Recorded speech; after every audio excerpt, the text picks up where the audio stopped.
Waalaikumsalam warahmatullahi ta'ala wabarakatuh. Allahumma salli wa sallim wa barik alaihi wa ala alihi. Allahumma anta laha walau azumat farrijha bifadli. Bismillahirrahmanirrahim. Assalamualaikum warahmatullahi ta'ala wabarakatuh. Asyhadu an la ilaha illallah, astaghfirullah, nas'alukal jannata wa na'udzu bika minan nar.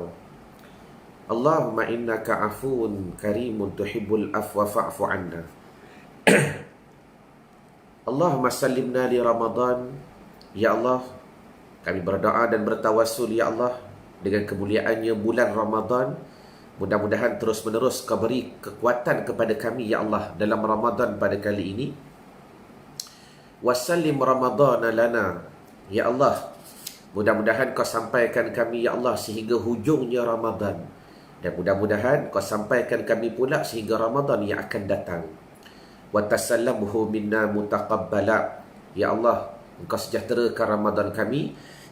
Yang mudah-mudahan setiap amalan yang kami lakukan dalam Ramadan pada kali ini, sama ada sekecil-kecil amalan walaupun sebesar-besar amalan, mutaqabbala, mudah-mudahan diterima semuanya daripada kami. Amin Allahumma amin.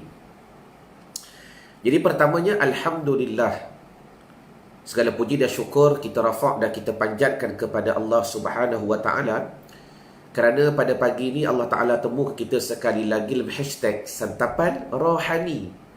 Yang mudah-mudahan tuan-tuan, apa yang kita dengari pada pagi ini dan apa yang Allah Ta'ala nak beri dengar, dua tu. Satu, apa yang aku dengari. Satu. Yang kedua, apa yang Allah nak beri dengar. Tuan-tuan boleh rasa tak bila mana tuan-tuan menyebut ayat ini, kedua-duanya ada perbezaan? Jawab sekejap dekat ruangan komen. Pagi-pagi lagi dah kena tanya. Allahumma salli wa sallim wa barik alaihi wa ala alihi. Ayatnya simple. Sama ada, ya Allah, apa yang aku dengari pada pagi ini, satu. Ataupun kita ubah, kita split sikit ayat tu. Ya Allah, mudah-mudahan apa yang Engkau beri dengari pada aku pada pagi ini. Okey tuan-tuan, kalau tuan-tuan cuba sebut ayat itu, ada tak rasa perbezaan dalam hati dalam nak memahami dua situasi tadi, ataupun dua ayat tadi, ataupun dua kefahaman tadi? Cuba jawab sekejap dekat ruangan komen. Supaya kita menunggu sahabat-sahabat kita masuk. Supaya tuan-tuan, kalau tuan-tuan sentiasa mengikuti saya, biasa yang muqaddimah ni dia lebih powerful. Allahumma salli wa sallim wa barik alaihi wa ala alihi. Sebab tak ramai orang berjaya boleh masuk daripada awalan. Itu semua anugerah daripada Allah Subhanahu wa ta'ala. Jadi saya ulang balik.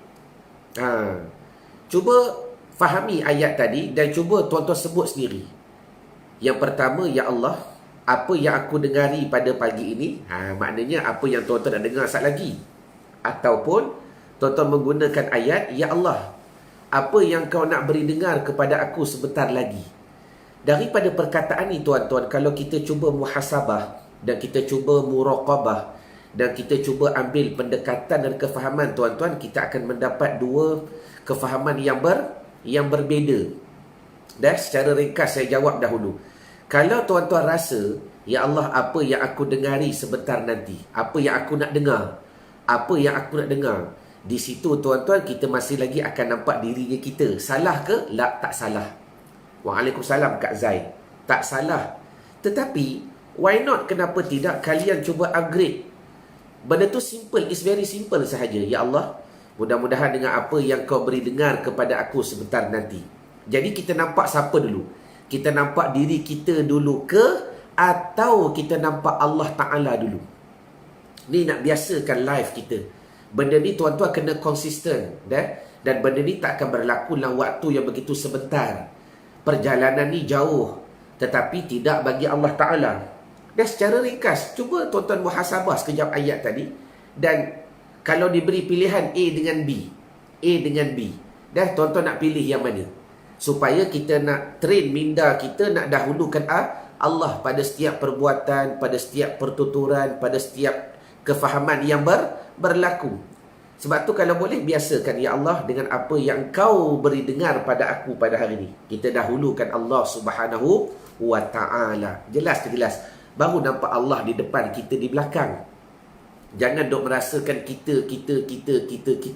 Itulah antara metodologi yang saya bawa dalam program Nak Baki Solat, nak buang sifat keakuan tu pada hati.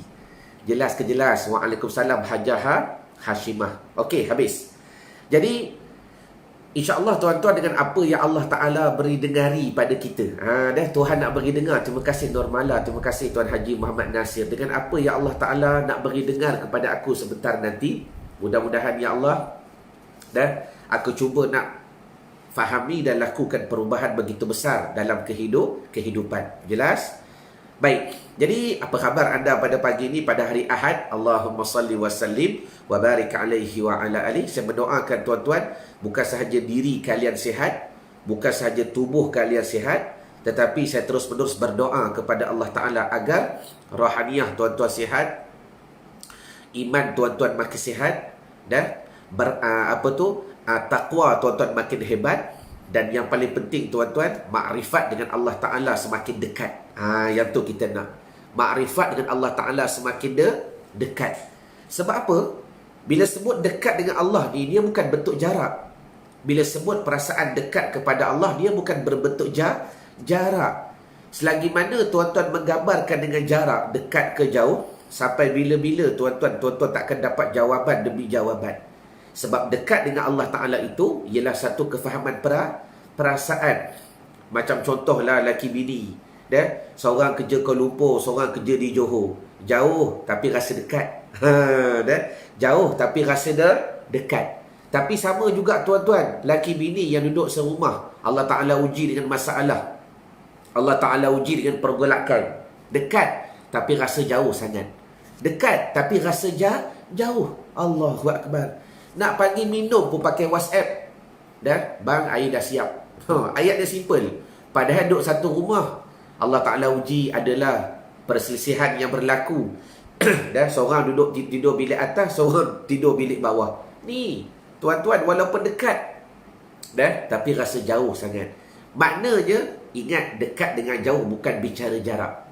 Dalam bicara tauhid, dekat dengan jauh bukan bicara jarak, tapi kefahaman dan perasaan. Jelas ke jelas? Baik. Jadi, saya nak ucapkan terima kasih tuan-tuan yang terus like dan share dan tag nama orang yang anda sayang. Dan tuan-tuan, antara like dengan share dengan tag, saya lebih prefer tuan-tuan tag dahulu nama keluarga. Saya lebih prefer. Sebab bedanya begini. Sebab tu saya ajar tuan-tuan, saya bimbing tuan-tuan, saya bantu tuan-tuan. Setiap kali tuan-tuan nak buat satu tindakan, tanya hati, apakah sebab dia dan apakah kesan yang kita akan dapat daripada benda ini. Dan bila tuan-tuan like, video ni akan berada di atas, live ni akan berada di atas, maka orang-orang yang lain yang tengah scroll Facebook, dia nampak live ini. Dan kadang-kadang orang yang tengok tu bukan khusus keluarga tuan-tuan, sedangkan Allah Ta'ala sebut dengan jelas, qu anfusakum wa ahlikum nara. Jaga diri kamu dan ahli keluarga kamu daripada api neraka. Jelaskan ayat daripada Al-Quran. Jadi saya lebih prefer adabnya, tuan-tuan mulakan dengan tag. Mulakan dengan tag nama orang yang anda sayang. Sampai bila nak buat? Ustaz, start daripada saya jumpa Ustaz, sampai sekarang ni dok tag nama-nama mereka tak pernah masuk pun. Nak buat kerja Allah ke? Nak tanya ni. Tuan-tuan dah ikhtiar gila-gila, lepas tu nak buat kerja Allah ke? Jangan. Allah buat urusan dia, kita buat urusan kita sebagai hamba. Tak perlu nak fikir. Dia masuk tak masuk, itu urusan Allah. Hidayah milik Allah. Jelas ke jelas? Dan supaya kita tak stres. Dan kita akan nampak selagi mana dia ada, selagi mana dia tak join, aku akan terus ikhtiar. Sebab tu afdal tuan-tuan dahulukan tag nama orang yang anda sayang. Sebab apa? Di sini ada hikmah yang begitu besar. Kita menggunakan ayat Al-Quran, qu anfusakum wa ahlikum nara. Bila dah tag, barulah tuan-tuan nak like ke, tuan-tuan nak share ke dan sebagainya untuk pastikan dakwah ni tersebar. Jelas ke jelas. Dan saya ulangi balik. Prinsip yang saya nak bantu tuan-tuan. Waalaikumsalam. Bib Haji Din. Setiap kali tuan-tuan nak buat satu tindakan, tanya hati, apa faedah, apa kesan. Apa faedah, apa kesan. Why? Dan kenapa? Supaya dari sini tuan-tuan akan faham di mana tuan-tuan nak pergi, ke mana tuan-tuan nak pergi, apa tuan-tuan nak capai. Jelas? Baik. Jadi bila anda telah jalankan dakwah, adakah anda telah bersedia untuk kita menyambung bicara kitab Nasaihul Ibad karangan Asy-Syaikh Imamuna An-Nawawi Al-Bintani bagi calon-calon penghuni syurga Allah Subhanahu wa taala. Seperti biasa, kalau dah bersedia tolong type dah. Sebab saya nak pastikan tuan-tuan betul-betul dalam keadaan mood untuk terima ilmu. Jelas? Baik. Bismillahirrahmanirrahim. Qala al-musannif rahimallahu ta'ala wa nafa'ana bi barakati ulumihi fid daraini amin ya rabbal alamin. Qala khalifatu Abu Bakr Siddiq radhiyallahu anhu. Telah berkata khalifah Sayyidina Abu Bakar As-Siddiq radhiyallahu anhu. Yang Arabnya hamba tak baca dah sebab kita dah masuk poin yang ketiga. Terus fokus kepada terjemahan. Kata Sayyidina Abu Bakrin, tidak ada seorang hamba yang dianugerahi 10 perkara. Tak ada. Nafi terus. Melainkan apa yang dia dapat? Ia akan selamat daripada pelbagai bencana dan penyakit. Dan ini yang paling penting ni. Dahlah selamat dunia, ia sedarjat dengan muqarrabin. Pangkat dia tuan-tuan sedarjat dengan muqarrabin. Apa dia muqarrabin? Orang yang hampir dengan Allah Subhanahu wa taala, orang yang dekat. Dan saya ingatkan balik, muqarrabin hampir bukan dekat makna jarak. Dekat makna perasaan. Bukan dekat makna jarak, dekat makna perasaan. Sama juga macam saya kata, lelaki bini, seorang kerja Johor, seorang kerja KL, jauh. Tapi diorang ni mesra sangat, WhatsApp selalu sokmo. Dan sampai masuk jamban pun bawa telefon, mesra sangat, dekat je rasa. Ada yang kadang-kadang satu pasangan Tuhan uji mereka, duduk satu bumbung, tapi rasa jauh. Jauh, nak sembang susah sekali. Dan jauh tuan-tuan. Sebab apa? Perasaan. Habis. Dan serta ia akan mendapatkan darjat orang-orang yang bertakwa. Amin. Mudah-mudahan kita yang Allah Ta'ala pilih. Rasa macam tu. Kita yang Allah Ta'ala pilih. Dengar ni, Allah Ta'ala pilih aku untuk mencapai kepada muqarrabin. Dan Allah Ta'ala pilih aku untuk mencapai kepada martabat orang-orang yang bertakwa kepada Allah Subhanahu wa Ta'ala. Apa dia? Yang pertama, kita dah bicarakan bil adab, kita baca. Jujur yang berterusan disertai hati yang qanaah. Satu. Dah selesai perbahasan. Yang tak faham, tengok scroll balik. Dan sebab tu kenapa saya suruh share.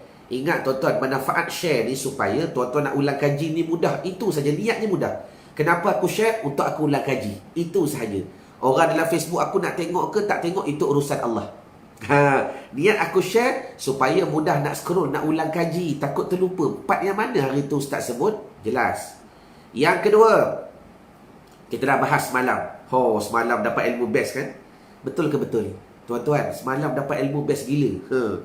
Iaitu, yang kedua, apakah anugerah yang Allah Ta'ala dah beri pada kalian? Tuhan dah beri kepada hamba. Benda tu aktif tak aktif sahaja. Kesabaran yang sempurna disertai dengan rasa syukur yang terus menerus. Yang kedua apa dia? Sabar yang sempurna. Maknanya ada sabar yang biasa-biasa, ada sabar yang luar biasa. Kita nak level sabar yang luar biasa, bukan sabar yang biasa-biasa. Macam mana teknikalnya? Tengok live yang semalam. Hamba tak hurai dah. Sebab semalam tuan-tuan kita bicara dengan kaedah yang best gila. Rugilah siapa tak tengok. Maaf, saya berani kata, rugi siapa tak tengok live semalam. Tuan-tuan takkan dapat dengan jelas macam mana maksud kesabaran, apa syarat nak sabar, apakah hikmah nak sabar, dan ke mana boleh dibawa sabar ni tuan-tuan. Jelas ke jelas? Itu cerita yang semalam. Jelas? Habis. Disertai dengan rasa syukur. Dan dengan terus menerus. Hari ini kita masuk pula kepada yang ketiga. Terima kasih kepada terus-menerus yang like dan share dan tag nama orang yang anda sayang. Dan saya ingatkan tuan-tuan, nak tag mulakan dengan keluarga. Itu adabnya. Dan itu adabnya. Jangan tag nama kawan-kawan dulu. Tag nama keluarga. Dan lepas tu barulah diikuti dengan sahabat handai. Baik, tulis. Yang ketiga. Apakah anugerah yang Tuhan dah bagi kepada kita? Tuhan dah bagi lama. Iaitu, tulis dekat ruangan komen. Saya baca yang Arab dahulu. Yang ketiga. Wathalithu faqrud daimun. Ma'ahu zuhdun hadirun. Yang ketiga, apakah anugerah yang Tuhan dah bagi kepada kita untuk kita pastikan selamat dekat dunia, selamat daripada bencana, dijauhi daripada penyakit? Tulis dekat ruangan komen. Faqrun daimun. Kefakiran yang abadi. Kefakiran yang abadi diikuti dengan sikap zuhud. Dah itu anugerah dia. Kefakiran yang abadi, berkekalan, fakir. Disertai dengan sikap zuhud. Baik, kita baca dahulu. Dan sebab bil adab kita baca kitab. Dan barulah kita faham sebagaimana yang ulama faham. Kita tak nak faham sebagaimana yang kita faham. Tentang kefakiran, Nabi Muhammad SAW mengingatkan menerusi sabdanya. Nabi kata apa? Ya ma'syaral fuqara'i, u'tallaha ar-ridha min qulubikum tazfuru bi thawabi faqrikum wa illa fala. Artinya apa? Wahai golongan-golongan yang fakir, buatlah hati kalian reda pada takdir Allah. Maka kamu sekalian akan memperolehi pahala kefakiranmu.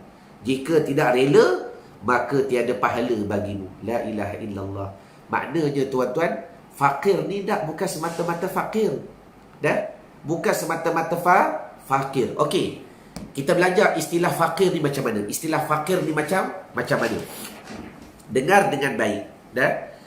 Yang penting kita belajar. Kita cuba nak amal ke tak amal, yang tu cerita lain. Yang penting kita tahu metodologi ilmunya bagaimana. Bila berasa nak amal, kita dah ada ilmu. Berbeza kalau orang nak buat tak ada ilmu. Dia fakir ni, dia level macam ni. Level dia 3. Kaya, miskin, fakir. Kaya, miskin, fakir. Kita belajar fiqah sikit. Kaya ni macam mana? Kaya ni tuan-tuan, dia memerlukan untuk makan sehari RM1. Sehari RM1 untuk makan. Kemudian dia usaha, dia dapat RM1.50. Bermakna lebih tak daripada yang dia dapat, yang dia berhajat. Dia berhajat untuk makan sehari RM10 lah kita kata. Kita cakap ni sebab normal. Sehari dia perlukan untuk makan RM10, cukup dia seorang. Dia kerja, dapat sehari RM15 atau RM20. Bermakna ada balance, ada baki. Jelas? Maka orang ni ghaniyun, kaya. Golongan yang kedua. Dia memerlukan sehari untuk makan RM10. RM10. Dan dia beramal, dia usaha cari kerja dan sebagainya. Dia dapat RM10. Ngam-ngam. Kata orang Melayu, parah hidung. Maka nama orang ni miskin. Dia panggil miskin. Sebab tu tuan-tuan, saya ulang balik, nak bayar fidyah ni dahulukan orang miskin. Siapa orang miskin? Dahulukan keluarga. Keluarga. Bila nak bayar? Now, bulan Ramadan, afdal. Bulan Ramadan ni buat benda apa pun berganda. Bayar hutang berganda.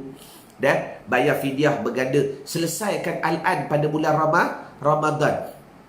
Sebab tu tuan-tuan, saya pernah buat satu video yang saya sebarkan sekarang tuan-tuan. Hutang bayar. Kalau boleh selesaikan bulan Ramadan. Sebab apa? Nak bagi faham, buat apa benda pada bulan Ramadan berganda. Yang baginda Nabi SAW sendiri angkat tangan. Nabi kata, selain daripada Ramadan, aku boleh tetapkan setiap kelebihan, nikmat, anugerah yang Tuhan berikan. Illa Ramadan, melainkan Ramadan. Nabi angkat tangan. Oh, tak boleh. Allah punya, aku tak tahu. Jadi tuan-tuan, yang kedua, miskin. Okey. Take the note. Yang ketiga, fakir. Fakir ni apa? Contoh, dia usaha, dia memerlukan sehari untuk makan RM10. Dia memerlukan sehari untuk makan RM10.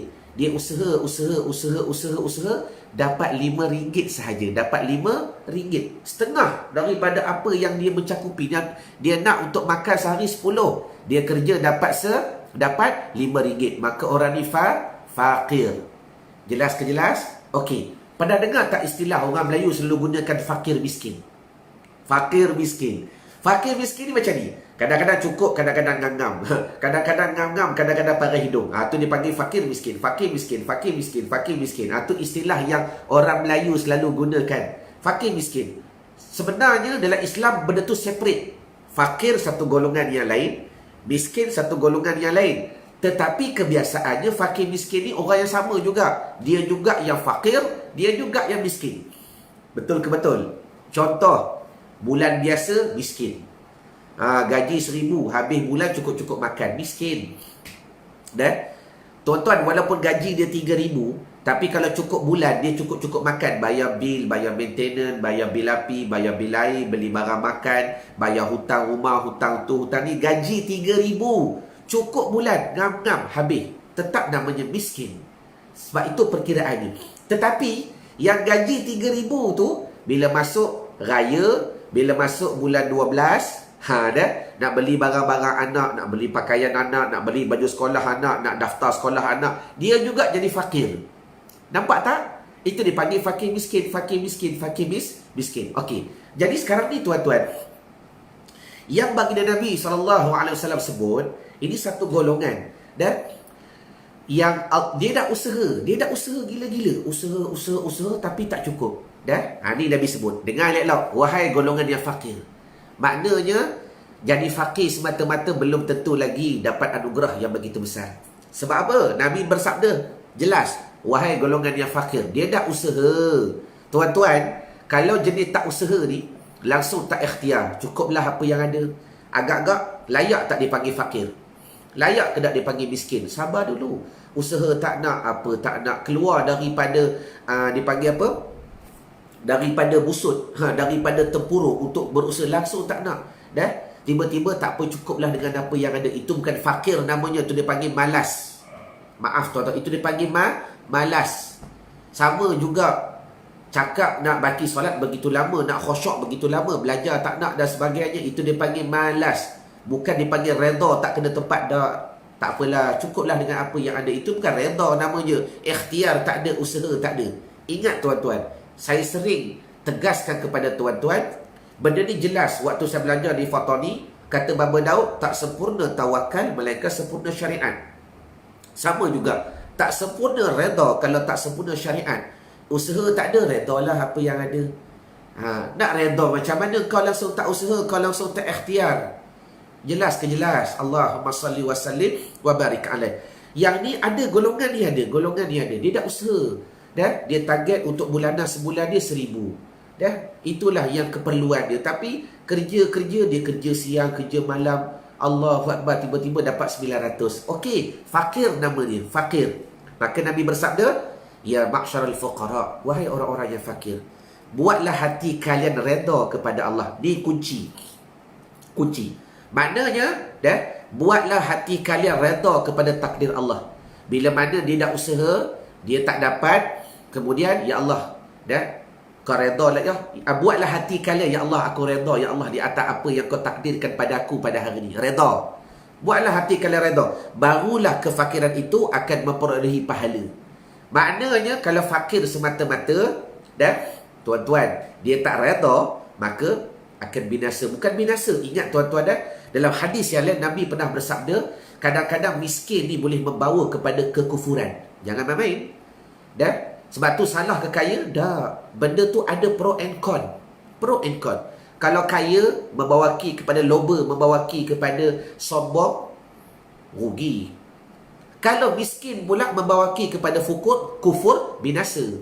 Binasa. Nabi pernah bersabda dengan jelas. Kefakiran kadang-kadang membawa kepada kekufuran. Sebab apa? Tak redha. Baik. Kunci di sini, tuan-tuan tengok simple saja. Simple Kalau tuan-tuan dapat formatkan balik dalam kepala otak tuan-tuan, dalam kepala otak saya juga, maaf saya tersebut perkataan tadi. Nak bagi faham ni kadang-kadang kita guna bahasa mudah lah, guna bahasa yang mudah. Nak guna bahasa-bahasa kiasan ni kadang-kadang kita bukan orang dulu. Kalau tuan-tuan pernah tengok saya mengajar kitab versi lama, macam mana saya menggunakan bahasa kiasan, yang kita pun sendiri pening. Baik kita guna bahasa mudah. Tuan-tuan, kesimpulan yang saya nak tanya. Okey, cuba jawab di ruangan komen. Tak kiralah duduk dalam keadaan kaya ke, dalam keadaan fakir ke, yang paling penting apa yang perlu diperbaiki. Dan sebab tu isu ilmu ni dah bukan masalah kaya atau miskin. Bukan masalah ada duit atau tak ada duit. Yang paling penting jelas Nabi kata, wahai ya ma'syaral fuqara, a'tallaha ridha. Dan minta kepada Allah, jadikan Allah Ta'ala, jadikan hati kalian redha min qulubikum. Min qulubikum. Jelas. Maknanya proses yang terpenting yang tuan-tuan kena faham, macam mana nak jadikan hati itu redha. Kaya kalau tak redha binasa. Miskin kalau tak redha celaka. Bahkan kufur kepada Allah Ta'ala. Prosesnya, tuan-tuan, dengar dah. Sebab tu saya lebih fokus kepada praktikal. Praktikalnya, hati tu. Hati tu nak redha macam mana? Hati tu, proses hati nak redha tu macam mana? Bukan masalah fakir, bukan masalah kaya. Kuncinya jelas, kalau kaya pun tak redha binasa. Kalau miskin pun, fakir pun tak redha, celaka. Bahkan Nabi kata fukur pula kufur. Cuba keep fokus kepada apa yang Nabi sampaikan. Min qulubikum. Prosesnya bersihkan hati, tuan-tuan. Itu sahaja. Bu kaya ke, bu miskin ke, prosesnya kena bersihkan hati. Sebab bagaimana mungkin hati yang tak bersih nak faham bab redha? Bagaimana hati yang tak bersih nak faham bab syukur? Macam mana hati yang tak bersih nak faham bab yang dikatakan qanaah dan sebagainya? Fokusnya belajar, tuan-tuan, bersihkan hati. Jelas ke jelas. Allahumma salli wa sallim wa barik alaihi wa ala alihi. Habis. Baik. Jadi, apa yang kita nak pelajari pada hari ini, antara anugerah yang ketiga, iaitu kefakiran yang abadi, terus menerus. Tapi syarat dia usaha. Ingat dah, fakir ni bukan orang tak usaha. Itu dipanggil malas. Malas. Dia tak usaha. Tapi ada golongan yang Tuhan pilih mereka menjadi golongan yang fakir. Dan fuqara wal masakin. Macam pondok hamba. Tuan-tuan tahu tak nama pondok saya apa? Riyadud Du'afa'i wal Masakin. Pondok yang saya dah bangunkan hampir 6 tahun, dah masuk tahun yang ke-6. Dan kita dah ada batch yang berajar di Turki. Tapi baru balik baru ni. Yang berada di Yaman. Yaman, Alhamdulillah tuan-tuan, COVID-19 tak ada. Dan mereka boleh tarawih macam biasa. Alhamdulillah. Tarawih di Yaman pelik-pelik. Di pondok yang di madrasah yang saya hantar pelajar tu, mereka buat 40 rakaat. 20 di madrasah, 20 di masjid. Kalau di Darul Mustafa tu buat 100 rakaat. Allahumma salli wa sallim wa barik alaihi wa ala alihi. Maknanya tuan-tuan, ada golongan yang Tuhan pilih mereka fakir. Tapi syarat, hati kena redha. Hati kena redha. Teknikalnya, tak usah fikir lu bab fakir. Teknikalnya, jangan fikir bab kaya. Teknikalnya, tak usah fikir bab aku redha tak redha. Teknikalnya simple. Belajar tuan-tuan, hidupkan hati, bersihkan hati. Sebab bila hati itu bersih, macam-macam benda kita boleh tampal. Macam-macam benda kita boleh provide, kata orang Jawa. Macam-macam benda kita boleh hidupkan. Sebab hati itu hidup. Jelas ke jelas? Sebab ini bicara hati. Tak payah ceritalah, sabarlah, redalah. Tuan-tuan, orang tu hati keras nak suruh reda. Macam mana? Jelas ke jelas? Sebab tu tuan-tuan, Allahu Akbar. Macam manalah saya nak gambarkan kepada tuan-tuan. Dengan kaedah yang begitu mudah. Selama 11 tahun, Nabi berdakwah, Nabi tak bawa solat, Nabi tak bawa puasa, Nabi tak bawa zakat. Tonton jelas sejarah. Sejarah is real. Benda yang tak boleh diubah. Selama 11 tahun Nabi berdakwah, Nabi bawa 2 sahaja. Pertama tauhid, yang kedua zikrullah. Dan sedangkan Islam dah berkembang beribu tahun. Islam dah berkembang bermula zaman Nabi Adam AS sampai Nabi Muhammad. 25 Rasul, beribu tahun Islam dah berkembang. Dan Allah Ta'ala tahu cara nak create manusia. Dan Allah Ta'ala tahu cara nak tadbir manusia. Dan Allah Ta'ala tak tahu cara nak jatuhkan manusia. Dan sebab tu tuan-tuan, dalam program NBS hari tu, saya bawa ilmu yang superb. Dan antara sejarah yang kita biasa dengar, bila Nabi turun daripada Sidratil Muntaha di Baitul Ma'mur, Nabi dapat solat 50 waktu. Betul? Lepas tu Nabi Muhammad bin Abdullah berjumpa dengan Nabi Musa alaihissalam. Nabi Musa kata, ya Muhammad, kau dapat apa? Bahasa mudahlah. Nabi kata, aku dapat solat 50 waktu. Nabi Musa kata, kau patah baliklah, minta dengan Allah. Umat aku pun yang besar gedabak tu, diberi 2 waktu pun tak rak cetong nak buat. Bahasa orang Terengganu. Dan umat aku, kata Nabi Musa AS, yang badannya besar. Umat kau kecil. Dan 2 waktu sahaja pun tak mampu nak buat. Persoalannya tengok Tuhan bijak. Cara nak mentadbir manusia. Semayang ni benda lama. Nabi Musa dah semayang, umat Nabi Musa dah semayang, umat Nabi Ibrahim dah semayang, tuan-tuan. Tapi tengok cara Tuhan Allah Ta'ala nak tarbiyah. Di sini jelas. Maksudnya tuan-tuan dengar dah. Tuan-tuan nak kaya, silakan. Tuan-tuan nak duduk dalam keadaan kefakiran, silakan. Tapi dua-dua ni takkan menghasilkan kebaikan kalau hati itu tak kemas. Hati itu tak kemas. Ada proses kita nak bentuk hati itu macam mana? Agar kalau kaya jadi macam ni, kalau miskin jadi macam ni. Kita boleh redha dengan apa keadaan. Jelas ke jelas? Habis. Baik, sambung.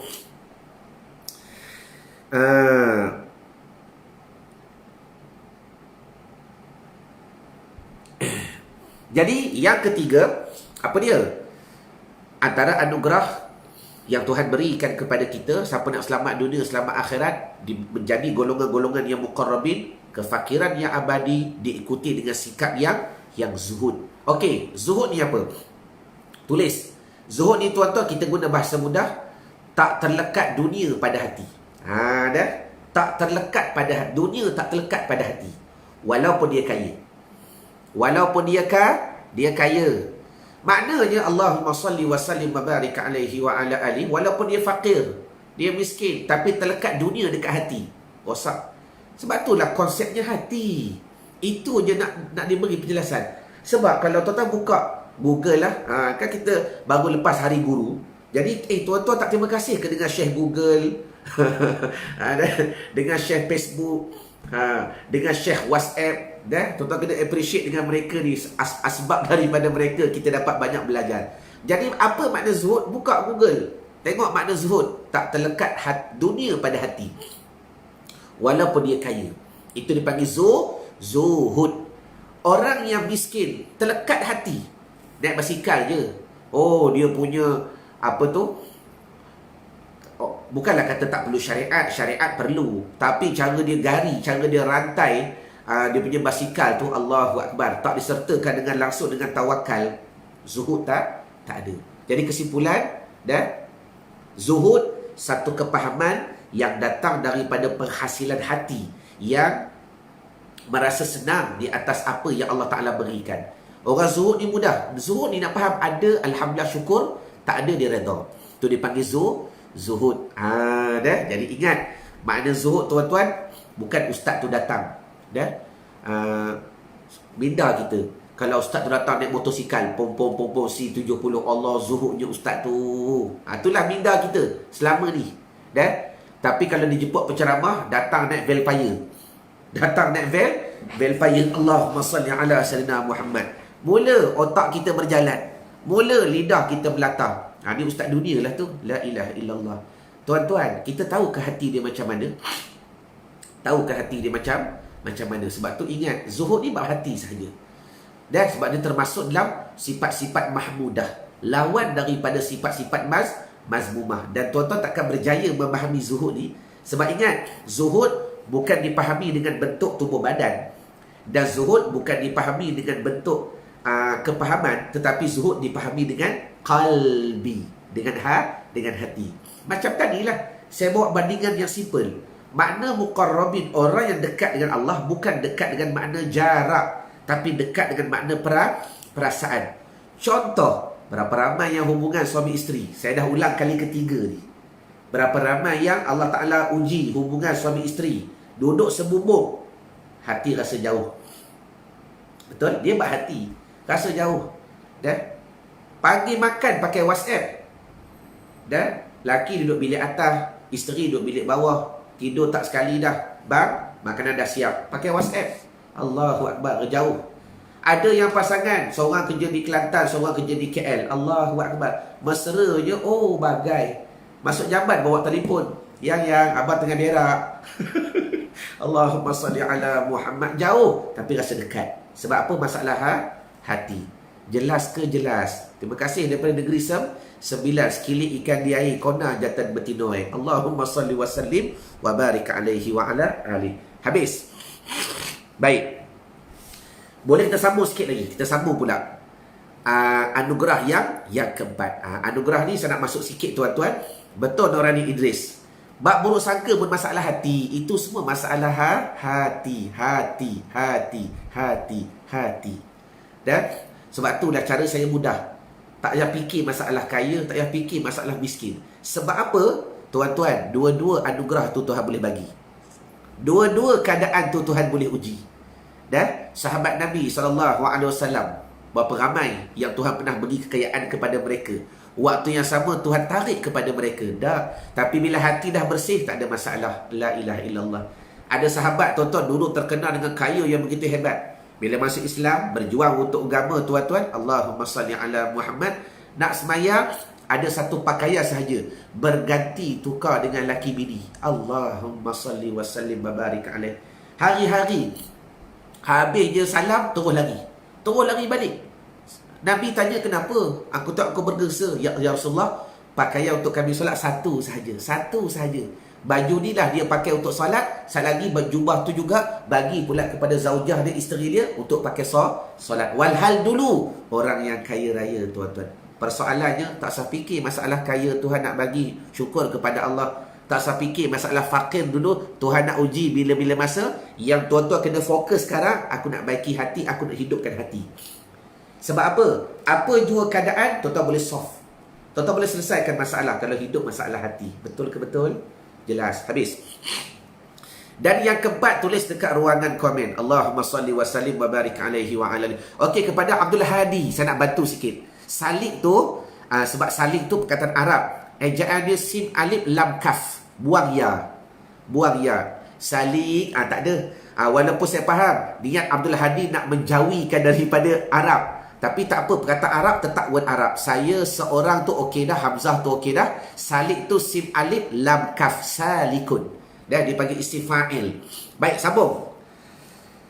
Yang keempat, sikit lagi. Apa ni yang keempat? Anugerah kepada calon-calon penghuni syurga Allah Ta'ala. Saya ulang balik, benda ni Tuhan dah bagi. Cuma terpulang kepada tuan-tuan nak develop ke tidak, nak hidup ke tidak. Tulis di ruangan komen. Yang keempat apa dia? Sentiasa berfikir disertai dengan perut lapar. Sentiasa berfikir disertai dengan perut yang lapar. Tulis dekat ruangan komen. Ini anugerah yang Tuhan dah beri kepada kita. Dah beri. Cuma senjata ni kita guna ke tidak, itu sahaja. Dan sebab tu tajuk dia mudah. Apa tajuk dia? Anda nak selamat daripada dunia dan akhirat, nak selamat daripada bencana, nak selamat daripada penyakit-penyakit yang berbahaya, dan nak menjadi orang-orang muqarrabin. Apa anugerah yang keempat? Banyakkan berfikir dan sentiasa berfikir disertai dengan perut yang lapar, yakni banyak berpuasa. Baik, kita baca dahulu berkenaan berfikir.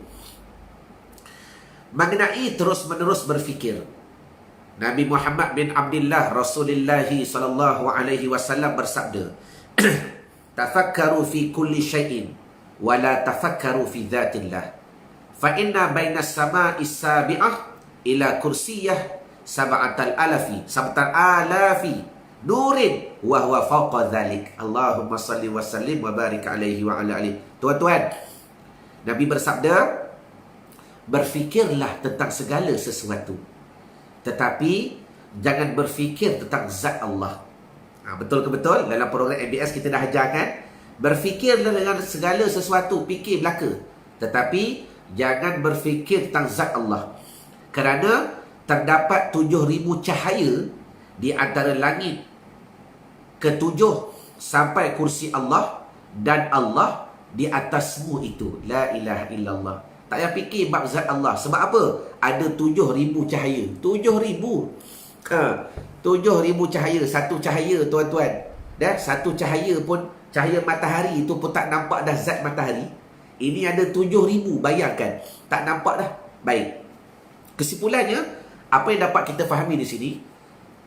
Nak cerita kelebihan berfikir. Disuruh kepada kita berfikir. Kita baca lagi hadis yang lain.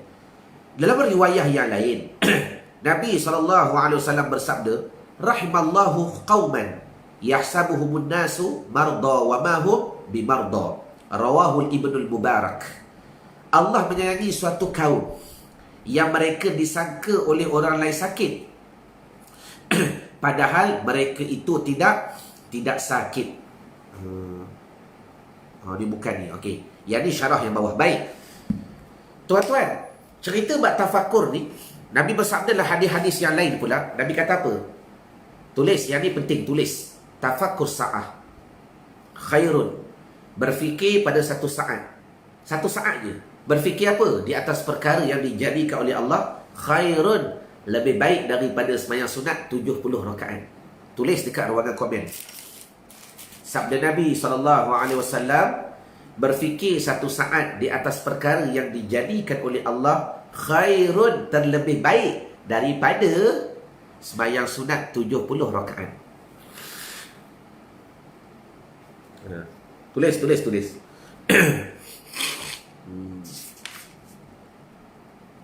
Ada cerita bab fakir lagi.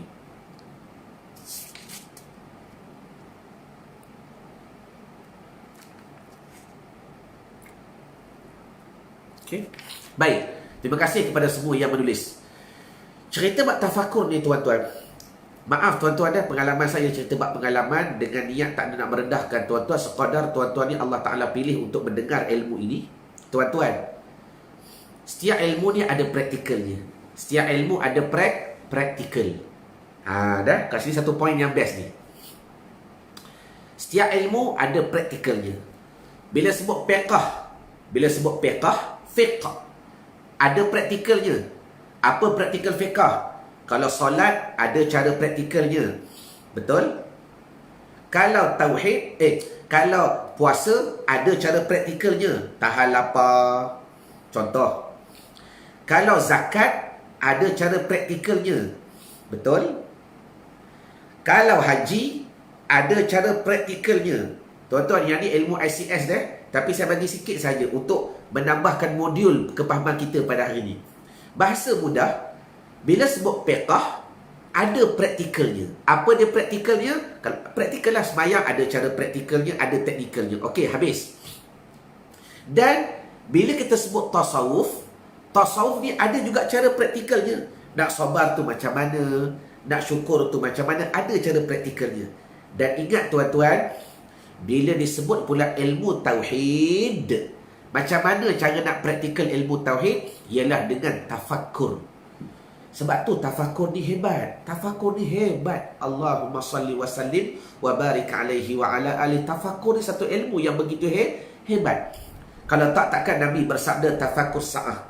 Satu saat je kita berfikir. Bangun malam tadi, dah? Ya Allah, dah, macam mana aku esok lusa ni? Adakah iman aku makin bertambah? Satu saat tu dah 3 saat. Khairun, lebih baik daripada sembahyang sunat 70 rakaat. Orang tu tonggang-tonggik, tapi sembahyang tu besar jugalah. Tapi nak cerita kelebihan tafakkur. Sehingga Nabi berkata Allahu Akbar fi ba'di riwayatin. Pada setengah riwayah tuan-tuan, Nabi bersabda sehingga 700 rakaat. Allahumma salli wa sallim wa barik alaihi wa ala alihi. Jadi, poin yang saya nak tuan-tuan cuba tulis dekat ruangan komen. Cara nak praktikal ilmu tauhid ialah dengan tafakkur. Berfikir. Antaranya berfikir berkenaan perkara yang dijadikan oleh Allah. Berfikir tentang perkara yang akan kesan yang dijadikan oleh Allah. Sebagai contoh begini. Boleh saya bagi sikit dah. Alang-alang pening sikit-sikit je sebagai penutup. Sikit sahaja. Dah. Baik. Dia begini. Tuan-tuan belajar 3 kan? Tauhid, fiqh, tasawuf. Dah. Tuan-tuan nak lebih faham, nanti dalam program interaktif cerita solat ICS kita akan buat 13 Jun sampai 19. 7 hari belajar gila-gila tuan-tuan. Allahumma salli wa sallim wa barik alaihi wa ala alihi. Kenapa Ustaz suka sebut gila? Saya kata ya. Belajar ni memang nak sampai gila-gila. Sehingga gila kepada Allah, gila kepada Rasul. Nabi pernah bersabda, zikirlah kamu sehingga orang fasik mengata kamu gila. Tu hadis Nabi. Kita bercakap dengan hujah. Nabi bersabda, berzikirlah kamu sampai orang kata kamu gila. Gila lah dia tu. Duk zikir. Gila. Memang kita gila. Gila Allah, gila Rasul. Dah. Satu gila yang ada faedah tuan-tuan. Allahumma salli ala Muhammad. Baik. Saya ulang balik. Ini asas yang tuan-tuan biasa dengar. Apa dia? Antara ilmu yang wajib tuan-tuan belajar. Ingat, dekat sekolah lu asas ni tuan-tuan dah belajar. Melainkan tuan-tuan dah tak masuk sekolah lah. Wallahu a'lam. Apa dia? 3 ilmu yang wajib. tauhid, fiqh, tasawuf. Tauhid, fiqh, tasawuf. Okey. Bila sebut tauhid, tauhid ni dia lebih kepada belief, lebih kepada kepercayaan. Kita sebut tauhid ni lebih kepada kepercayaan. Okey. Yang kedua, fiqh. Fiqh ni lebih kepada praktikal. Okey. Yang ketiga, tasawuf ataupun dipanggil ilmu akhlak. Tasawuf ni pula lebih kepada pembersihan. Nak sucikan dia, nak bersihkan daripada riak, unjuk, takabur. Jelas ke jelas? Setakat ni jelas. Okey, saya nak pecahkan lagi. Dan niat saya cerita sekarang supaya bila tuan-tuan attend program ICS nanti, hari tu dah dengar dah. Tuan-tuan bersungguh-sungguh nak dengar lagi. Sebab bila ulangan kali kedua, dia lebih mantap. Jelas? Sebab pengalaman saya dulu, kalau benda tak biasa dengar, hari tu baru saya cerita, tuan-tuan confirm bela katak. Bela katak, bela siput, segala hayawan semua ada. Allahumma salli wa sallim wa barik alaihi wa ala alihi. Okey, setakat ni jelas? Saya nak pecah ni, saya nak pecahkan ni. Nak pecahkan agar tuan-tuan faham dulu pecahan ni. Okey, terima kasih ramai dah tulis tauhid, fiqh, tasawuf. Tuan-tuan kena faham. Dalam nak mengaktifkan ketiga-tiga ni, dalam setiap satu ni pun ada tiga. Dalam setiap satu ni pun ada tiga. Yang ni pun ada tiga. Yang ni pun ada tiga. Okey. Tengok dah.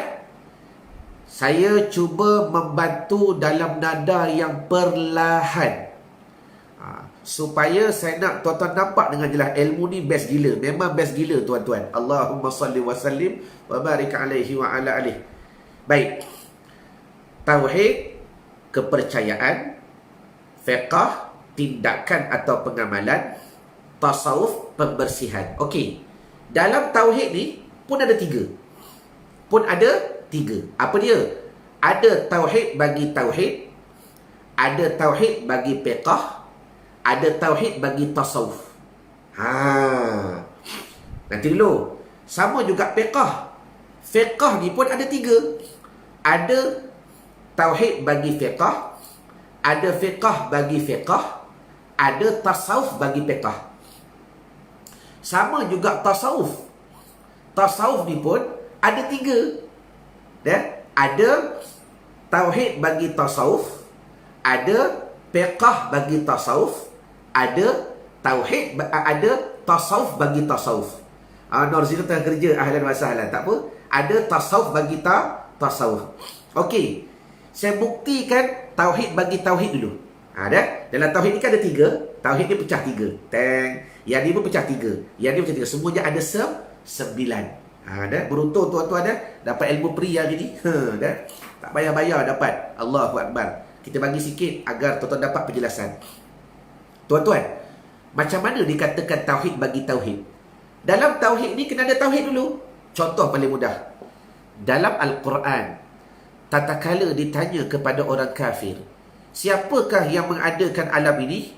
Jelas puak-puak kafir kata apa? Wala yaqulannallah. Maka berkata mereka itu Allah lah yang buat. Allah lah yang buat. Tuan-tuan, jawab sekejap dekat ruangan komen. Orang kafir percaya tak alam ni Allah buat? Jawab sekejap. Orang kafir percaya tak alam ni Allah Ta'ala buat? Jawab. Maaflah kalau tuan-tuan terasa saya buat tuan-tuan macam budak-budak. Minta maaf tuan-tuan. Tapi itu dah cara saya belajar. Sebab saya believe benda yang kalian tulis ni ingatannya lebih kuat. Itu cara saya belajar. Dan saya ni suka proses. Proses tu saya copy paste saja. Copy paste. Amin Melati Kasim. Copy paste sahaja. Macam mana cara saya diajar, macam tu saya mengajar. Jelas? Sainah Tina tak percaya. Tak apa jawab.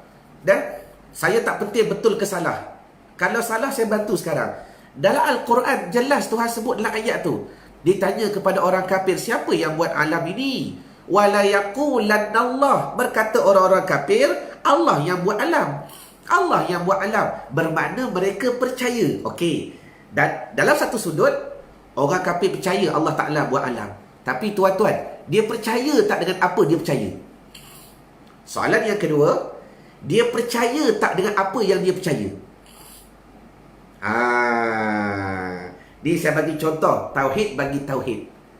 Dia percaya tak yang dia percaya? Jawab.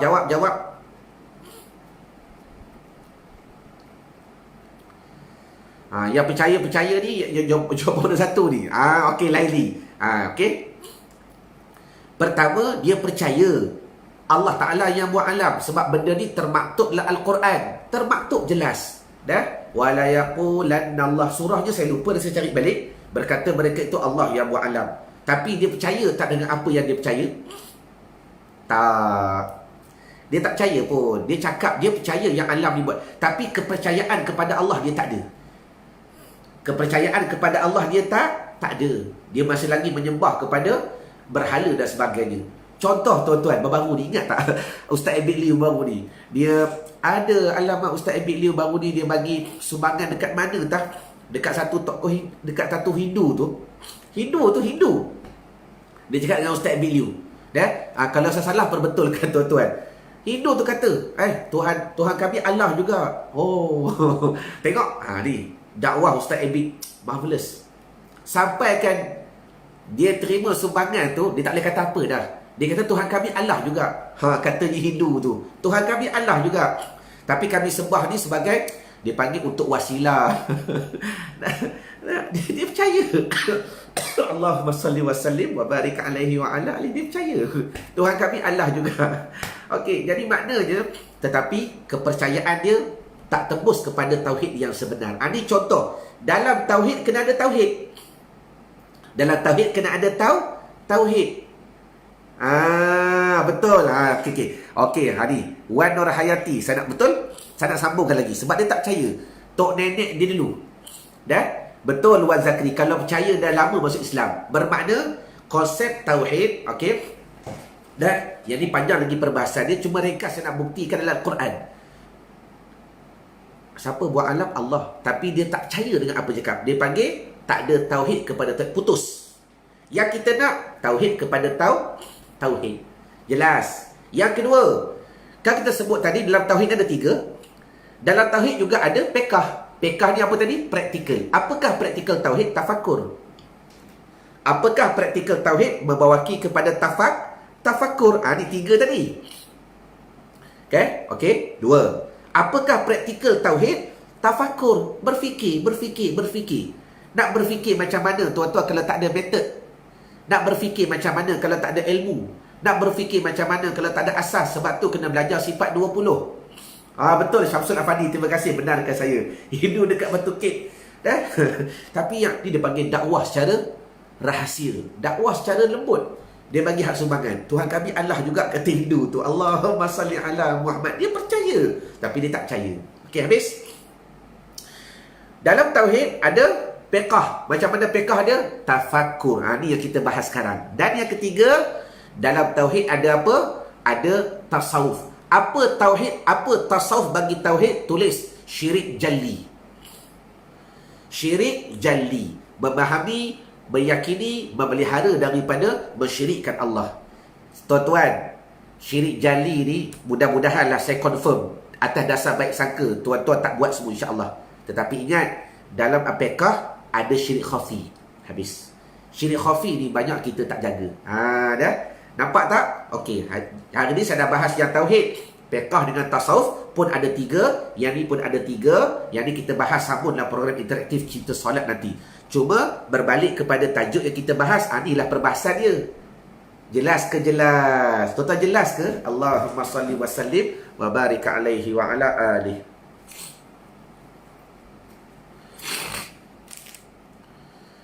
Okey, baik, terima kasih. Jadi kesimpulannya, sikit lagi, terlebih masa pula. La ilaha illallah Muhammadur Rasulullah sallallahu alaihi wasallam. Jadi anugerah yang keempat apa dia? Sentiasa berfikir disertai dengan perut lapar yang berpuasa.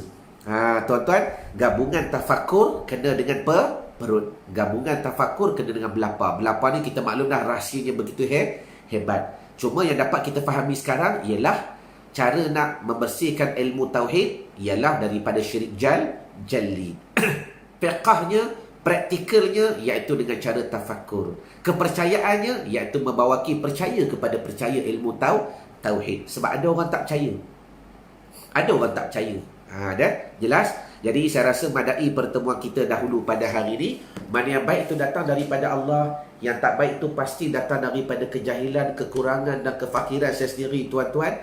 Cuma mudah-mudahan kalau tuan-tuan nak lebih memahami ilmu tauhid secara lebih fokus dan lebih mendalam, insya-Allah attend program nak baki solat. Dah habis dah, baru habis minggu lepas. Kita akan buat pula pada minggu ketiga, insya-Allah bulan Syawal atau minggu yang keempat. Dari situ kita akan lebih fokus. Jadi mana yang baik itu datang daripada Allah, yang tak baik itu pasti datang daripada kejahilan hamba sendiri. InsyaAllah besok pula kita bersambung daripada anugerah yang ke-5. Ma'assalamah wa liqa. Assalamualaikum warahmatullahi taala wabarakatuh. Wallahu a'lam.